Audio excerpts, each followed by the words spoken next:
자, 오늘 말씀은 사도 바울이 데살로니가 교회 성도들에게 편지를 보낸 그 내용 가운데 한 부분을 발췌해서 함께 은혜를 나누고자 준비했습니다. 사도 바울이 2차 전도 여행을 하던 중에 유럽의 첫 번째 관문이었던 성읍인 빌립보에 들어갔다가 그곳에서 복음을 전하는데 예상외로 아주 고전을 면치 못했습니다. 그곳에서 한 귀신 들린 여자아이 때문에 고생하고 그 귀신을 내쫓고 그 아이를 고쳐줬는데 그 주인이 이 아이를 통해서 돈을 벌어먹고 살았는데 애가 고침을 받으니까 돈을 못 버니까 그걸 가지고서는 이 바울과 실라를 고소를 해가지고 붙잡혀가서 매를 하여튼 오지게 맞고 옥에 갇히면서 너무 고생을 하게 되었습니다. 이제 그래서 그 빌립보를 떠나 지나가다가 너무 힘들고 지쳐서 잠시 들른 곳이 이 데살로니가라는 지역이었습니다. 빌립보에서 매를 너무 많이 맞아서 사도행전 말씀을 보면 바울과 실라가 매를 많이 맞음해라고 그랬어요. 그러니까 얼마나 많이 맞았는지 성경에서 많이 맞았다라고까지 표현할 정도면은 굉장히 많이 맞은 거예요. 뭐 몽둥이로 맞았는지 채찍으로 맞았는지 하여튼 너무 많이 맞아가지고 이 도저히 여행을 지속할 수가 없는 상황이었습니다. 그래서 데살로니가에 잠시 들러서 그곳에서 상처를 치료하고 건강을 회복한 다음에 다시 전도 여행을 시작할 계획이었습니다. 데살로니가에서 잠시 들러 쉬면서도 이 바울과 사도는 복음 전하는 일을 쉬지 않았습니다. 그래서 복음을 전했는데 그곳에 사는 수많은 헬라인들과 또 많은 귀부인들이 이 복음을 받아들이고 바울과 실라를 따르게 됐어요.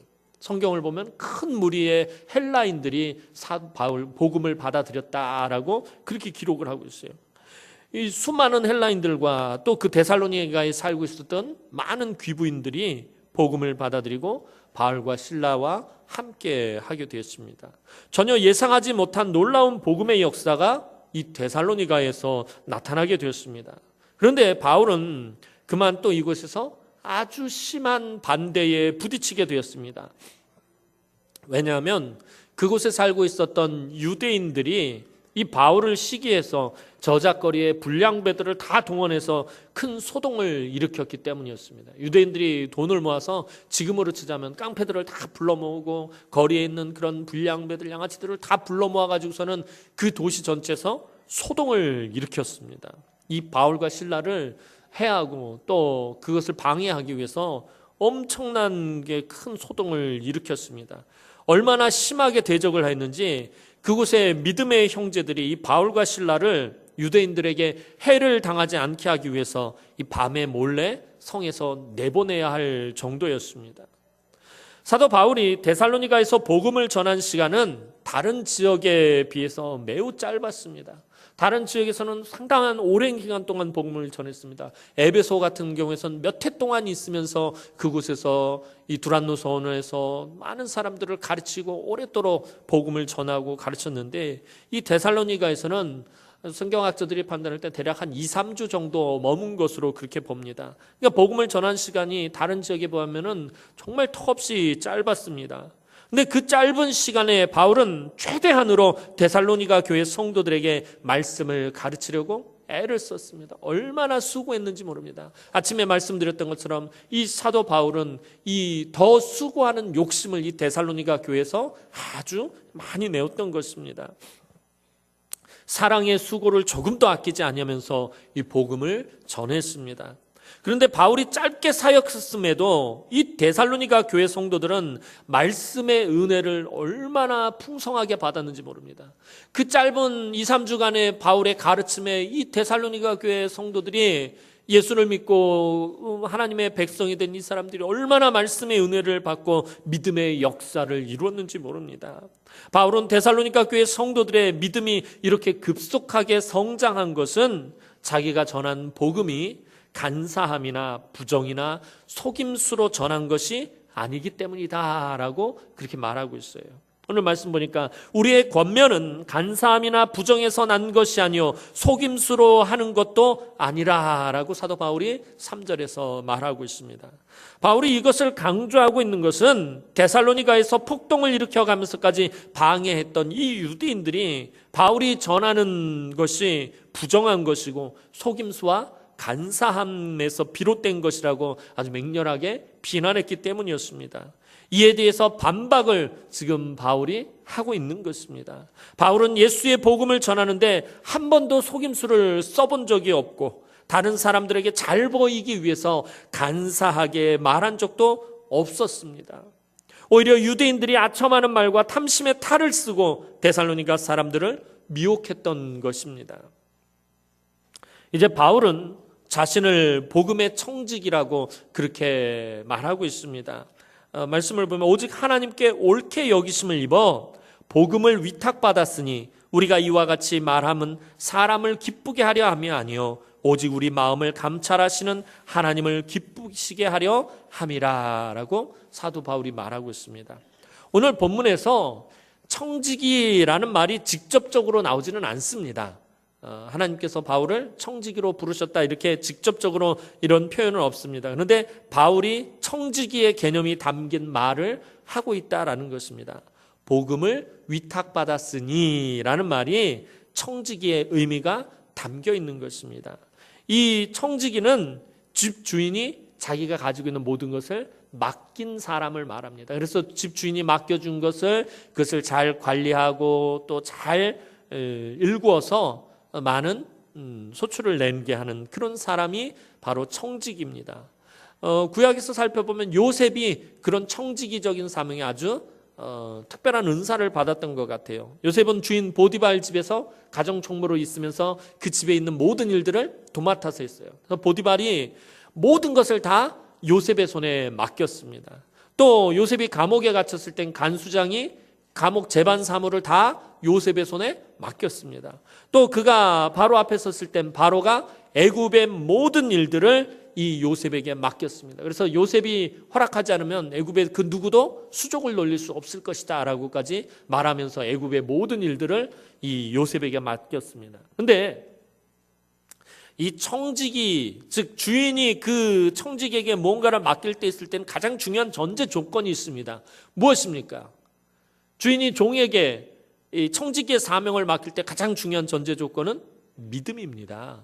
주인이 믿고 맡기는 거예요. 믿지 않으면 절대로 맡길 수가 없어요. 그래서 청지기가 되었다라는 말은 그 주인에게 절대적인 신뢰를 받는다라는 것입니다. 요셉은 보디발에게 절대적인 신뢰를 받았고요. 감옥에 있을 땐 간수장에게 신뢰를 받았고요. 바로 앞에 섰을 땐 바로에게 신뢰를 받았다라는 것입니다. 믿는 사람에게 맡긴다라는 것입니다. 집주인이 자기 모든 재산을 청지기에게 맡겨 관리하게 하는 것처럼 하나님은 복음을 사도들에게 믿고 맡기셨습니다. 특별히 바울은 이방인의 사도로 하나님께서 부르셨어요. 이방인들의 영혼을 사도 바울에게 믿고 맡기셨다라는 것입니다. 복음을 바울에게 위탁했다라는 말은 다시 말하면 하나님께서 바울을 믿고 맡기셨다라는 그런 말이 됩니다. 이에 바울은 자신이 얼마나 큰 책임을 맡은 자인지 그것을 말하고 있습니다. 하나님께서 나에게 복음을 맡기셨다. 이거는 내가 사도다라고 이것을 말하는 것이 아니라 이게 얼마나 막중한 책임이 있는가. 자, 주인이 믿고 나에게 무언가를 맡겼다는 말은 다시 말하면은 그만큼 무엇이 있다는 거예요? 책임이 있다는 거예요. 책임이 있다는 거예요. 교회 안에서 내가 어떤 직분을 맡았다, 내가 중직을 맡았다라는 말은 다시 말하면 그만큼의 책임이 있다는 것입니다. 그만큼 내가 열심히 해야 되고 그만큼 수고해야 되고 그만큼 최선을 다해야 하는 그런 책임이 있다라는 것입니다. 오늘 사도 바울에게 복음을 위탁했다라는 말은 사도 바울에게는 그만큼의 아주 귀한 무거운 책임이 있다라는 것입니다.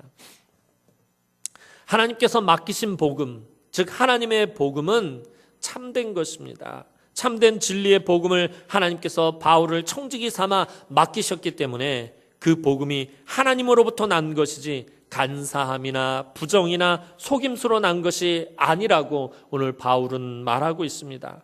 게다가 바울은 하나님께서 바울을 옳게 여기셨다라는 것을 강조하고 있습니다.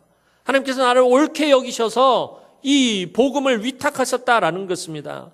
바울 당시에 이 옳게 여기다라는 이 헬라어의 의미는 테스트에서, 시험에서 진짜인지 알아낸 후에 승인하다라는 이런 의미를 가지고 있습니다.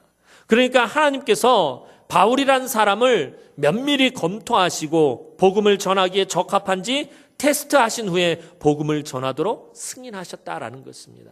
하나님께서 그냥 사도 바울이 원체 뛰어나고 탁월하니까 그가 최고의 학문을 배웠고 그가 최고의 능력 있는 사람이었기 때문에 그에게 복음을 맡긴 것이 아니라 하나님께서 사도 바울이라는 사람을 면밀히 살펴보셨다는 거예요. 테스트해 보셨다라는 것입니다. 그를 테스트해 보고 그를 다 살펴본 다음에 복음을 맡기기에 적합하다라는 그런 결정을 하나님께서 하시고 그에게 복음을 맡기신 것입니다. 하나님께서 아무에게나 복음 전하는 사명을 맡기시는 것이 아닙니다. 우리는 그냥 생각할 때 사도 바울이니까 하나님께서 맡기셨겠구나라고 생각하는데 절대 그렇지가 않다는 거예요. 사도 바울이 아무리 인간적으로 탁월하다 할지라도 하나님께서 검토해 보시고 하나님 저울에 맞지 않으면 사용하지 않으신다는 거예요. 그가 탁월하고 능력이 있기 때문에 사용하신 것이 아니라 하나님께서 다 살펴보시고 테스트하신 후에 복음을 전하도록 승인하셨다는 것입니다. 하나님께서 이미 다 따져보시고 그러고 나서 결정하신 것이었습니다. 오늘날도 마찬가지입니다. 하나님이 우리에게 직분과 사명을 맡기셨을 때는 아무렇게나 맡기신 것이 아닙니다. 내가 능력이 있다고 해서 맡기시는 것이 아니에요. 내가 많이 가졌다고 많이 배웠다고 내가 건강하다고 하나님께서 나에게 맡기시는 것이 아닙니다. 하나님께서 이미 다 따져보시고 검토해 보시고 테스트까지 다 하시고 결정하신 것입니다. 하나님이 우리에게 직분과 사명을 맡기셨을 땐 그냥 아무렇게나 하신 것이 아니라 이처럼 다 따진 것이에요. 그래서 하나님은 우리의 부족함과 연약함과 어리석음을 잘 알고 계세요.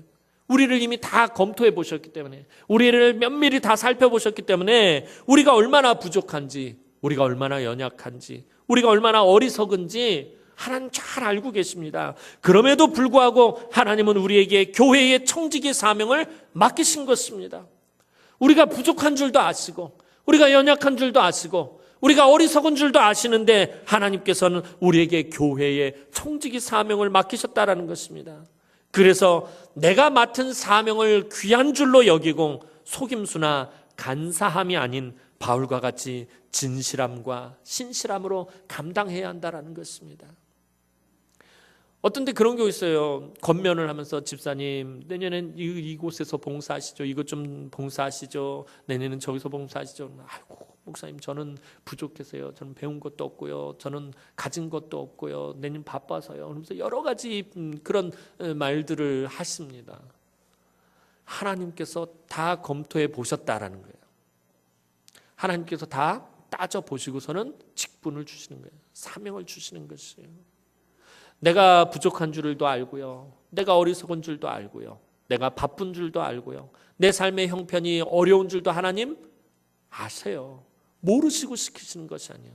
아세요. 그런데 하나님께서 다 검토해 보니까 합당하기 때문에 맡기신 것이에요. 그런데 내가 그것을 거절하는 것은 하나님의 주권적인 그런 섭리하심에 대해서 내가 지금 대항하는 것입니다. 그래서 하나님께서 우리에게 사명을 주셨을 때 맡은 자들에게 구할 것은 충성이라고 하신 거예요. 그래서 그러신 거예요. 하나님께서 이미 다 따져보시고 다 살펴보시고 결정하신 것이기 때문에 맡은 자들에게 구할 것은 충성입니다. 빠져나갈 것을 이야기할 것이 아니라 충성을 이야기해야 된다라는 것입니다. 또한 바울은 데살로니가에서 복음을 전하고 하나님의 말씀을 가르치면서 사람을 기쁘게 하지 않았다라고 말하고 있습니다. 바울은 무슨 일을 하든지 간에 사람을 기쁘게 하기 위해서가 아니라 하나님을 기쁘게 하기 위해서 헌신한 사람이었습니다. 데살로니가에서도 역시 사람들의 눈치를 보고 사람들의 비위를 맞추고 아첨의 말을 하면서 복음을 전한 것이 아니었습니다. 오직 하나님을 기쁘시게 하는 일에만 자신의 모든 힘을 다 쏟아부었습니다. 복음을 전하고 예수 그리스도의 그 십자가의 복음을 전하는 일에 모든 힘을 다 쏟아부었다라는 것입니다. 바울은 오직 복음 전하는 일에만 목숨을 걸었습니다. 왜냐하면 그것이 하나님을 기쁘시게 하는 일이었기 때문이었습니다. 그렇기 때문에 바울을 통하여 복음의 놀라운 능력과 역사가 이 데살로니가에서 나타난 것입니다. 하나님이 우리를 교회의 청지기로 여겨 사명을 맡기시면 우리는 하나님을 기쁘시게 하기 위해서 최선을 다해야 합니다. 하나님 나에게 직분을 맡기셨어요. 하나님 나에게 사명을 맡겼어요. 나에게 장로의 직분을 주시고 권사의 직분을 주시고 안수 집사의 직분을 주시고 또 집사의 직분을 주시고 또 그 외 교회 교사의 사명을 맡기시고 또 성가대의 사명을 맡기시고 또 이곳저곳에서 수많은 그런 것들을 하나님 나에게 맡기셨다면 우리는 하나님을 기쁘시게 하기 위해서 최선을 다해야 한다라는 것입니다. 하나님을 기쁘게 하기 위해서 헌신을 해야지 하나님께서는 그 헌신을 기쁘게 받아주신다라는 것입니다. 오늘 우리도 교회에서 신앙생활을 할 때 사람들을 기쁘게 하기 위해서 봉사하고 헌신하는 사람을 보게 됩니다. 사람들을 기쁘게 해서 인정받고 칭찬받으려고 합니다. 그러다 보면 하나님의 말씀에서 떠나게 되어 있습니다. 성경이 아닌 것을 가르치고 성경이 가르치는 방법이 아닌 다른 방법을 사용하고 사람을 기쁘게 하기 위해서 세속주의와 물질주의와 기복주의를 교회 안으로 끌어들입니다. 복음을 가르치지 않고 인간적인 욕심을 채우는 법을 가르치게 됩니다. 이러면 교회는 교회가 아니라 그저 사람들이 만나는 교제의 장소로 전락해 버리는 것입니다. 오늘 우리가 교회에서 하는 모든 일들은 사람을 기쁘게 하기 위한 것이 아니라 오직 하나님만을 기쁘게 하기 위함이라는 사실을 여러분들이 잊어서는 안 됩니다. 모든 것이 다 하나님을 기쁘시게 하는 것이. 오늘 우리가 이곳에 나와서 예배하는 것도, 우리가 하나님을 찬양하는 것도, 우리가 하나님 앞에서 봉사하고 헌신하고 수고하는 모든 것들이 다 하나님을 기쁘게 하기 위함이라는 사실을 잊어서는 안 된다라는 것입니다. 그런데 목회자가 참 어려운 것 중에 하나가 뭐냐면 목회자가 하나님을 기쁘시게 하려고 하면 성도들이 삐칠 때가 있다는 거예요. 하나님을 기쁘시게 하다 보면 사람을 기쁘게 하지 못할 때가 더러 있습니다. 이것이 참 어려운 것입니다. 성도들은 늘 항상 자기를 기쁘게 해달라고 그렇게 요청을 합니다. 물론 목회자가 그렇게 할 수 있어요. 성도들을 기쁘게 하면서 목회할 수 있어요. 성도들의 그 모든 것들을 채워주면서 그렇게 목회할 수 있습니다. 그런데 그렇게 하면 지난주에 말씀드린 것처럼 여러분이 하늘에서 얻을 것이 줄어들게 된다는 거예요. 제가 여러분을 기쁘게 하면서 목회를 하면 여러분들 모든 것들을 다 내가 칭찬해주고 인정해주고 여러분들의 마음을 다 내가 흡족하게 그렇게 해준다면 여러분들이 하늘에서 얻을 것이 줄어든다라는 것입니다. 결국에는 천국에서 아무것도 얻을 것이 없게 되는 것입니다. 지난주에 말씀드렸잖아요. 이 땅에서 인정받고 이 땅에서 칭찬받고 이 땅에서 기쁨을 얻으면 하나님 나라에서는 얻을 것이 없다는 거예요.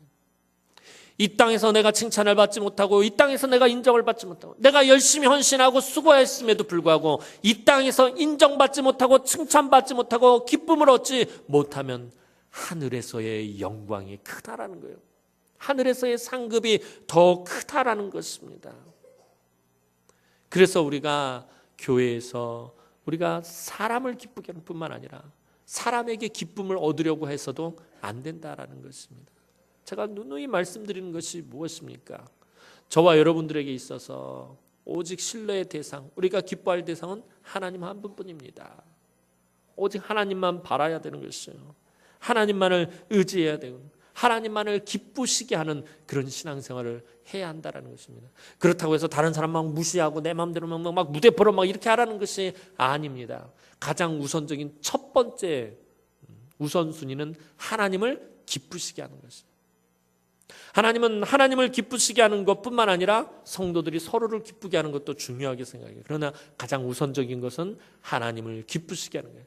그래서 하나님을 기쁘시게 하는 일과 사람을 기쁘시게 하는 일이 충동이 됐을 때는 하나님이 기쁘시게 하는 일이 우선이라는 거예요. 사도 바울이 늘 하는 얘기가 뭐예요? 내가 사람을 기쁘게 하랴, 하나님을 기쁘게 하랴. 하나님을 기쁘게 해야 한다라는 것입니다. 배우는 사람은 또 가르치는 사람을 그대로 닮아가게 되어 있어요. 그래서 중요한 게 뭐예요? 우리의 자녀들, 여러분들의 자녀들이 어떤 스승을 만나느냐가 굉장히 중요한 것입니다. 그래서 사람에게 만남의 세 가지 복이 있다고 그러잖아요. 부모를 잘 만나야 되고, 친구를 잘 만나야 되고, 스승을 잘 만나야 됩니다. 이 중에 두 가지만 잘 만나면 성공한다라고 이야기합니다. 그만큼 가르치는 자를 잘 만나는 것이 중요해요. 배우는 사람은 가르치는 사람을 그대로 닮게 되어 있어요. 그대로 배우게 되어 있습니다. 전하는 사람이, 가르치는 사람이 아첨의 말이나 탐심으로 사람을 기쁘게 하기 위해서 가르치면 배우는 사람도 아첨의 말이나 탐심으로 사람을 기쁘게 하기 위해서 그런 것들을 배우게 된다는 것입니다. 그렇게 살게 됩니다. 가르치는 사람이 하나님께서 맡기신 것을 사람을 기쁘게 하려 하지 않고 오직 하나님만을 기쁘게 하도록 가르치면 배우는 사람들의 신앙도 하나님 앞에서 솔직해지고 진실해지게 되어 있습니다. 그래서 교회 안에서 먼저 믿은 사람들, 귀한 직분을 받은 사람들은 이 점을 분명히 해야 합니다. 그래야 다음 세대와 새로 믿는 사람들이 진실한 믿음과 신앙을 가지게 되는 것입니다. 그러니까 먼저 믿은 사람은 다시 말하면 늦게 믿은 사람들을 가르치는 그런 역할을 하고 있는 거예요. 내가 뭐 직접적으로 가르치지 않아도 무엇으로 가르치는 것입니까? 삶으로 가르치는 거예요. 나중에 믿은 사람들이 무엇을 보면서 신앙생활을 합니까? 먼저 믿은 사람들을 보면서 신앙생활을 한다는 거예요. 이 말은 다시 말하면은 먼저 믿은 사람들이 나중 믿은 사람들을 가르친다라는 거예요. 그러니까 나중에 믿은 사람들은 먼저 믿은 사람들이 한 그대로 따라하게 되어 있다는 거예요. 앞선 세대가 한 대로 다음 세대가 따라하게 되어 있다라는 것입니다. 그래서 중요한 것입니다. 먼저 믿은 사람들, 앞선 세대가 분명히 해야 합니다. 그래야 다음 세대와 새로 믿은 사람들이 진실한 믿음과 신앙을 가지게 되는 것입니다. 그래서 여러분들은 저를 비롯해서 이 말씀 전하는 자들을 위해서 또 가르치는 자들을 위해서 기도해야 해요. 교회 안에서 말씀 전하는 자들 그리고 가르치는 자들을 위해서 여러분들 분명히 기도하셔야 된다는 거예요. 우리 목사님들이 하나님을 기쁘시게 하며 사역할 때 여러분도 하나님을 기쁘시게 예배하고 헌신하게 되는 것입니다. 제가 어떻게 가르치느냐에 따라서 우리 목사님들이 여러분들을 말씀으로 어떻게 가르치느냐에 따라서 여러분들의 사실은 신앙의 승패가 결정이 되어지는 것입니다. 그래서 말씀을 전하는 자들과 또 주일학교에서 아이들에게 말씀을 가르치는 교사들 또 구역에서 구역 식구들과 함께 말씀을 나누는 권찰들 위해서 여러분들 간절히 기도하셔야 된다는 거예요. 제가 전에도 한번 말씀드렸잖아요. 제가 이전에 서울에서 있었던 교회 성도들이 다 합해서 11,000명이 되는데 내가 그 담임 목사님 참 부러워했는데 큰 교회에서 사역하는 걸 부러워하는 게 아니에요. 큰 교회에서 사역한다면 그만큼 책임이 막중하기 때문에 그건 사실 두려운 거예요. 그 목사님을 제가 가장 부러워했던 건 뭐냐면은 그 많은 성도들이 그 목사님을 위해서 쉬지 않고 기도한다는 거예요. 그게 제일 부러웠어요. 전에 말씀드렸잖아요. 조영기 목사님 제가 부러워하는 이유가 뭐 50만 명이 넘는 큰 교회를 해서 그걸 부러워하는 것이 아니라 그분을 위해서 기도하는 50만 명의 기도하는 사람들이 있다는 거예요.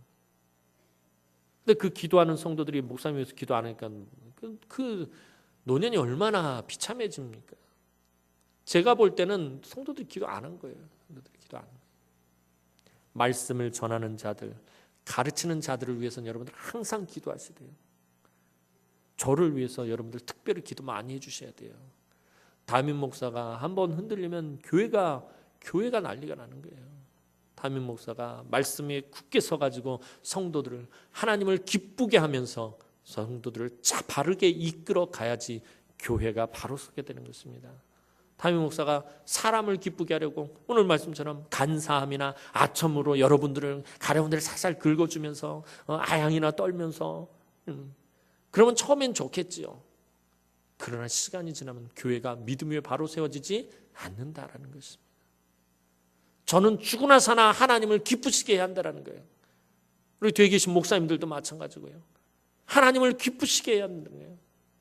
목사님은 왜 나를 봐주지 않고, 목사님 나한테 왜 관심을 가져주지 않고, 목사님 왜 나한테 사랑을 베풀어주지 않고, 목사님은 왜 나한테, 그렇게 시작하면 안 됩니다. 여러분들 신앙생활을 오래 하셨을수록 여러분들이 가져야 될 마음은 거예요. 나보다 더 지금 어려움 가운데 있는 사람들을 돌아볼 수 있어야 돼요. 그래야 돼요. 저나 우리 목사님들을 찾아서, 목사님, 저보다 지금 더 어려움 가운데 처해 있는 아무개 권사님 있어요. 저보다 지금 더 고통 가운데 있는 집사님이 있어요. 빨리 그분들을 돌아보셔야 돼요. 왜 나를 안 봐줘요? 왜 나를 안 쳐다봐줘요? 왜 나에게 관심을 안 가져요? 그러는 것이 아니라 나보다 더 어렵고 힘든 상황에 놓여 있는 성도들을 돌아볼 수 있어야 된다는 거예요. 그분들에게 양보할 수 있어야 된다는 거예요. 그래야 교회가 바로 서게 되는 것입니다. 말씀을 전하는 자들과 가르치는 자들을 위해서 여러분들 늘 기도해 주시기 바랍니다. 또한 우리가 하나님을 기쁘시게 해야 하는 것은, 하나님은 우리를 감찰하시는 분이시기 때문입니다. 오늘 말씀 보면은 감찰하다라는 표현이 나와요. 이 감찰하다라는 말은 앞에서 말한 그 옳게 여기다라는 말과 같은 의미의 말입니다. 즉 하나님께서 테스트에서 진짜인지 가짜인지 알아내신다라는, 이게 감찰하다라는 말이에요. 하나님께서 시험해 보시고 테스트해 보시고 이게 진짜인지 알아내신다라는 것입니다. 하나님은 우리의 모든 행위와 또 우리의 모든 생각과 우리의 모든 마음을 알고 계십니다. 그러니까 바울은 우리가 하나님께 테스트를 받은 자로서, 하나님께 인정을 받은 자로서, 하나님께 부탁을 받은 자로서 하나님을 기쁘시게 하는 자가 되어야 한다라고 권면을 하고 있는 거예요. 여러분들이 직분을 맡았습니까? 여러분들이 사명을 맡았습니까? 그럼 여러분들은 하나님께 테스트를 받은 자입니다. 여러분들은 하나님께 인정을 받은 자입니다. 여러분들은 하나님께 부탁을 받은 자입니다. 그러니까 하나님을 기쁘시게 하는 자가 되어야 합니다 라고 사도 바울이 지금 그렇게 권면하고 있는 것입니다. 이 말은 다시 말해서 그리스도인들은 삶의 모든 것이 다 하나님 중심이어야 한다는 것입니다. 그래서 바울은 로마서 14장 8절에서 말합니다. 우리가 살아도 주를 위해서 살고 죽어도 주를 위해서 죽나니 그러므로 사나 죽으나 우리가 주의 것이로다. 이게 그런 의미에서 사도 바울이 말하고 있는 것입니다. 바울은 늘 하나님 중심으로 살았던 사람입니다. 하나님이 중심이니까 하나님을 기쁘시게 할 수밖에 없었대요. 사람이 중심이면 사람을 기쁘게 할 수 있어요. 그러나 사도 바울의 중심은 늘 하나님 중심이었기 때문에 그는 하나님을 기쁘시게 하는 삶을 살았던 사람이었습니다. 고린도전서 10장 31절 말씀에서 그런즉 너희가 먹든지 마시든지 무엇을 하든지 다 하나님의 영광을 위하여 하라라고 사도 바울이 말하고 있습니다. 그리스도인들은 내 자신이 내 인생과 내 삶의 중심이 아닙니다. 내가 내 삶의 주인이 아닙니다. 내가 기준이 아닙니다. 내가 중심이 아닙니다. 내 마음대로, 내 고집대로, 내 욕심대로 살 수 있는 사람들이 아닙니다. 저와 여러분들은 예수 그리스도를 믿는 그 순간부터 이미 내 마음대로, 내 고집대로, 내 욕심대로 살기에는 글러먹은 사람들입니다. 더 이상 그렇게 살 수 없는 사람들로 부름을 받은 거예요. 그렇게 살 수 없는 사람들로 부름을 받았는데 그렇게 살려고 하니까 고통스러운 것이에요. 그러니까 힘든 것이에요. 그렇게 살아서는 안 된다라는 것입니다. 내 삶의 기준과 중심은 오직 하나님 한 분뿐입니다. 내 삶의 기준은 오직 하나님 말씀입니다. 내 삶의 중심은 오직 하나님 말씀입니다. 하나님 중심이다라는 말은 다시 말하면은 말씀 중심이다라는 말과 똑같은 것입니다. 하나님의 말씀이 기준이 되어야 한다는 거예요. 사랑하는 성도 여러분, 오늘 하나님께서는 저와 여러분에게 귀한 직분과 사명을 맡겨주셨습니다. 또 저와 여러분은 복음을 위탁받았습니다. 저와 여러분도 복음의 선한 청지기로 부름을 받았습니다. 청지기로 부름을 받았다는 말은 주인의 재산을 잘 관리했는지 그러지 못했는지 반드시 결산하는 날이 꼭 있다라는 말입니다. 복음을 위탁받았다라는 말은 반드시 그 복음으로 결산을 받는 날이 있다라는 것입니다. 저와 여러분들이 직분을 받고 사명을 받았다는 말은 반드시 그 직분과 사명으로 하나님 앞에서 결산하는 날이 있다라는 말입니다. 그래서 교회에서 맡겨진 사명을 충성으로 잘 감당해야 합니다. 나중에 하나님의 저울로 분명히 달아보는 그 날이 있다라는 것입니다. 그래서 우리도 간사함이나 부정이나 속임수로 아첨하는 말과 탐심으로 사람을 기쁘게 하기 위해서 신앙생활하면 안 됩니다. 늘 하나님 앞에서 정직하고 진실해야 합니다. 모든 것이 하나님 중심으로 하나님께서 기뻐하실 것인지를 따져봐야 합니다. 내가 말하는 이 말 한마디를 하나님께서 기뻐하실 것인가? 내가 하는 이 행동 하나가 정말 하나님 기뻐하실 것인가? 내가 오늘 교회에서 하는 내 말 이 한마디가 하나님을 기쁘시게 할 것인가? 오늘 교회에서 내가 하는 이 행동 하나가, 이 손짓 하나가, 이 몸짓 하나가 하나님을 기쁘시게 할 것인가? 이것을 생각해야 합니다. 나의 헌신과 나의 섬김과 나의 충성을 하나님께서 과연 기뻐하실 것인지 그것을 깊이 생각해 봐야 합니다. 내가 나를 기쁘게 하기 위해서 내가 헌신하고 나를 기쁘게 하기 위해서 내가 이 직분을 감당하고 있지는 않는지 여러분들 분명히 살펴봐야 합니다. 그래야 하나님의 영광과 능력이 내 삶에 나타나게 됩니다. 오늘 주님의 몸된 우리 남은교회도 데살로니가 교회처럼 말씀의 은혜를 받고 믿음의 역사가 일어나서 복음의 선한 청지기의 사명을 신실하게 감당하고 모든 일을 하나님 중심으로 하나님을 기쁘시게 함으로 주님의 몸된 교회 안에 놀라운 회복과 부흥과 은혜와 능력의 역사가 충만하게 나타나기를 주님의 이름으로 축원합니다. 기도드리겠습니다. 사랑과 은혜가 많으신 아버지 하나님, 은혜와 사랑을 진심으로 감사를 드립니다. 오늘도 하나님께서 우리를 옳게 여기시고 우리에게 복음을 위탁하셨습니다. 내 직분과 사명을 맡겨주셨습니다. 선한 청지기로 믿고 우리에게 맡겨주셨습니다. 하나님, 우리가 하나님을 기쁘시게 하며 이 사명을 감당하게 하여 주시옵소서. 나의 만족과 나의 기쁨과 하나님 내 마음대로 내 욕심대로 하는 것이 아니라 늘 하나님을 기쁘시게 하는 것이 무엇인지, 내 말 한마디 내 행동 하나가 하나님을 기쁘시게 할 것인지 늘 깊이 생각하며 하나님 앞에서 우리가 충성하는 삶을 살아갈 수 있도록 하나님 은혜를 베풀어 주옵소서. 일평생 우리의 삶이 하나님을 기쁘시게 하는 삶이 되기를 소원합니다. 감사를 드렸고 예수님의 이름으로 기도드리옵나이다. 아멘.